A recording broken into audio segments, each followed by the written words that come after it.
Hi, welcome back to my channel. My name is Rachel with teachingwithrachel.com, and I'm glad to have you back or glad to have you here for the first time. If you haven't hit that subscribe button, please do. I post videos about my own experience with Outschool, as well as hopefully give some tips and tricks to other Outschool teachers. I want to discuss something today that I want to be very gentle in how I approach this. And I have been thinking about this topic since I started working with Outschool. And I think my first class was around July of 2020, but I really didn't get into it until about September, maybe October of 2020. But there is definitely a trend. I don't think it's a big trend. I don't think it's the majority of parents who feel this way, but there's definitely a trend going on social media that kind of rubs me the wrong way. It's not offensive or anything like that, and I'm not worried about how it affects me. I'm a pretty strong person, but I do worry about its effect on new teachers, and as an old lady here, I worry how it affects younger teachers who are new at this and don't have as much experience dealing with customers and parents and that kind of thing. So let me just tell you what I want to talk about today. One thing that we do when we agree to teach with Outschool, or we're approved to teach with Outschool, is we're given the policies. Outschool has policies that we are expected to follow. Now, that being said, we do have some freedom in there to make exceptions. One example would be the refund policy. We get to choose what refund policy we have, but if a parent requests a refund for a different reason that falls outside of that policy, we do have the ability to refund if we so choose. I had a great example about, oh goodness, maybe 2 hours before class. I had a parent contact me that this was about a month or two ago, that it was finally nice weather where they were living, and so the family went out to the park to play. The child fell, hit his head, and they were off to the ER to go get his head checked out to make sure he didn't have a concussion, and could they please get a refund? Well, of course. I think in those situations, of course, that parent should not have even worried about contacting me at that point. I made sure she had the refund, so by the time they got to the hospital, it was one less thing that mom had to worry about. So it's really great that we do get to, as independent contractors, we do have a lot of freedom on Outschool to make exceptions. However, please be aware, if you teach on Outschool, that a percentage, and I believe it's a very small percentage, of parents may perhaps take advantage of that. Now, I'm not saying that there's ill will there. I'm not saying that they're trying to get something for free or get away with something, but there are folks out there who want exceptions made, often for several reasons. Now, on social media, whether that's Facebook or whether that's YouTube videos or Insta or Twitter, I've even seen this on Pinterest. I mean, it's kind of everywhere right now. I often see something, and before I even get done with the second sentence, I know where it's going. And unfortunately, usually I'm right. And it usually begins like this. Oh, we had the best experience with this teacher. She or he was so nice that, and I know that the end of that sentence will be, and usually is, that the teacher made an exception to the policy for that family. Whether that is, oh, this teacher was so nice, she let my 3-year-old join the 10-year-old in their class. And the 3-year-old had a blast and had so much fun in this class. And the opposite can happen as well. I've seen, oh, I can't believe this teacher that let's take this same situation here. I can't believe this teacher that my 10-year-old just had. She was so mean because, and that end of that sentence will usually be that the teacher upheld policy. such as, oh, I cannot believe this teacher that my 10-year-old just had. She was so mean. She sent me a message that my 3-year-old was distracting in the class with the other 10-year-olds. And she made me remove my 3-year-old. And I can't believe she was so rude to my family. Same situation. The teacher responded in different ways. One, let the 3-year-old stay. One, upheld the policy. Now, there are many reasons why a parent feels as though their situation should be the exception. Reasons I've heard: my 3-year-old just woke up from a nap and needed to be around his brother. I have 7 kids and I can't keep them all away from the computer. My 3-year-old isn't in preschool now, so what else was she supposed to do? That was the excitement in the home. She's drawn to there. I can't tell her no. There's a lot of reasons, and those are the ones I've heard. And there's others, of course. But the problem is, one teacher is perceived as really nice, and one teacher was mean and disrespectful and rude. So what kind of reviews do you think that both of those teachers received? Odds are the one who didn't say anything and let the 3-year-old distract the rest of the class might have gotten a great review. However, what about the parents of the other 9 children in that class? When they signed their 10-year-old up for a class, did they really want a 3-year-old distracting the rest of the class?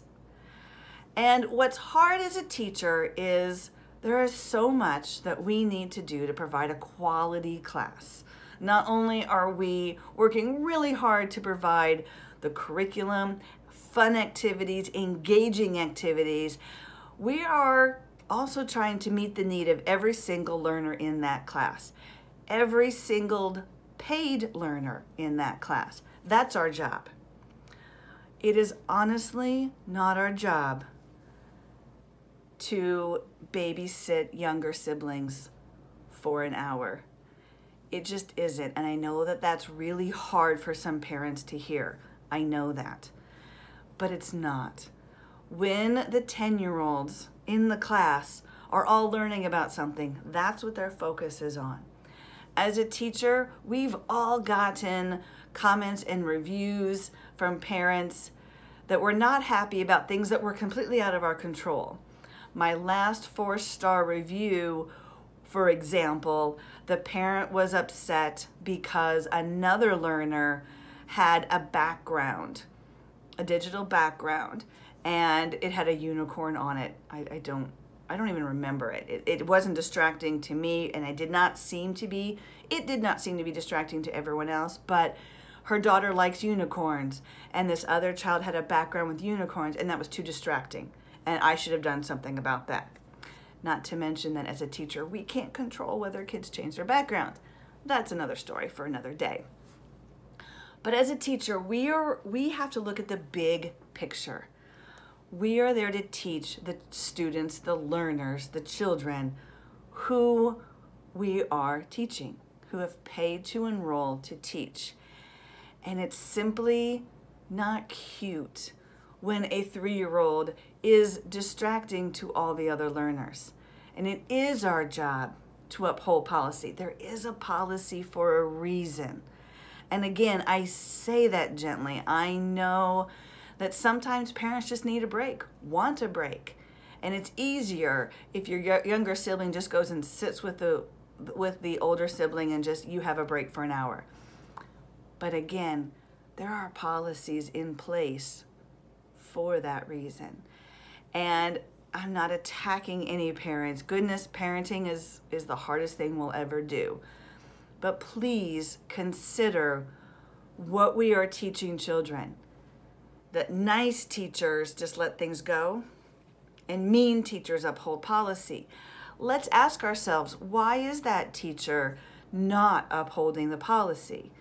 Oftentimes, there are newer teachers who may be depending on this income to keep a roof over their family's head. And they're trying really hard not to upset anyone so they can pay their bills. And another thing is some teachers just don't feel confident enough yet to say, I'm so sorry, it's Outschool's policy that this is what we do. So I feel as though we're taking advantage on teachers who desperately need the money, who are new, who are young.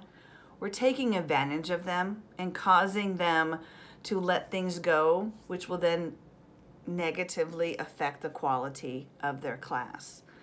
So again, I'm being very gentle in this. This is not an attack on anyone. We are all getting through this crazy period of life right now the best we can. But please know that there are policies, and we need to respect the teachers who are upholding the policies. And as an adult, is it ever a good feeling when someone points out that you have not followed the policy? No, of course not. There's always that bit of embarrassment. But to then turn it to, this teacher is mean, I do not recommend this teacher, this is this teacher's name, do not use her, seems a little extreme to me, simply because a teacher is upholding policy. What I would recommend is follow policy. You know, if your younger sibling or older sibling or whatever the situation is wants to join the class, pay for that learner to join the class. Now, of course, there's always the argument of, well, I don't know if I want to pay for this child to go to the class because they don't always stay still. Again, not the teacher's responsibility. That's a parenting decision. If you know that the child's going to be on camera participating in class, it's an integrity move that you pay for that learner. And if they don't participate, well, they don't participate. Kids are kids. You know, this is a whole new world. This is virtual learning. They may run in and out of the classroom, especially when they're young, and not participate. Okay, but you still follow the policies. And that being said, I know that Outschool is also very flexible. And we do have the option of being flexible with our parents.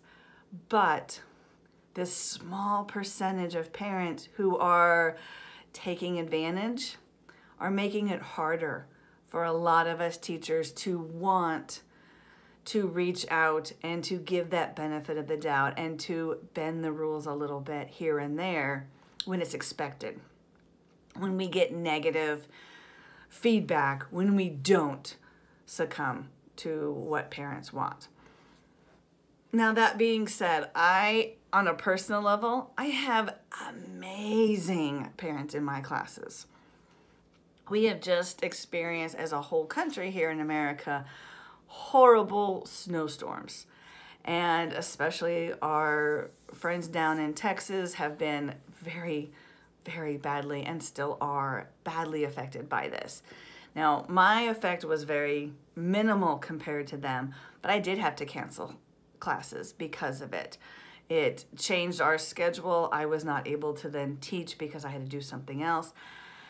And the response from parents was absolutely wonderful when I had to reschedule or cancel. I find that the parents on Outschool are amazing. So I would also caution parents, and I am one on Outschool, if we all just follow the policies and accept that teachers will uphold the policies, it just makes it an easier situation for everybody all around. And it's important. If you don't like a policy that Outschool has, please contact Outschool support.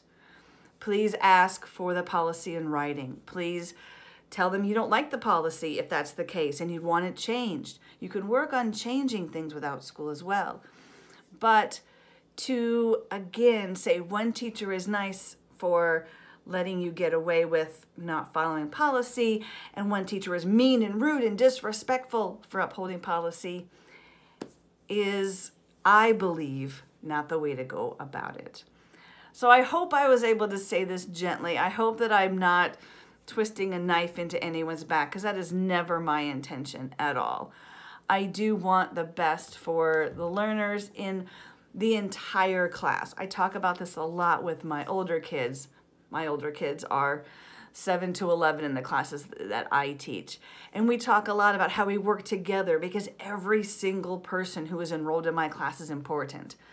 And it's neat to get kids to talk about how annoying it is in other situations where one kid takes over or one learner is allowed to distract everyone else and it ruins it for everybody else. Kids know. Kids are fully aware of what is fair. And you have to realize if you're asking the teacher to let you get away with something, and I know that get away with something is not a term that anybody wants to hear, but that's what I said here. If a teacher allows you to get away with breaking policy, you have to realize that other families are watching that class and seeing that they put their own little Susie in another room for another activity while their little Johnny was in class. And they're questioning why you didn't. They're questioning why the teacher isn't doing anything about it. There's a lot of big picture things that maybe people aren't considering.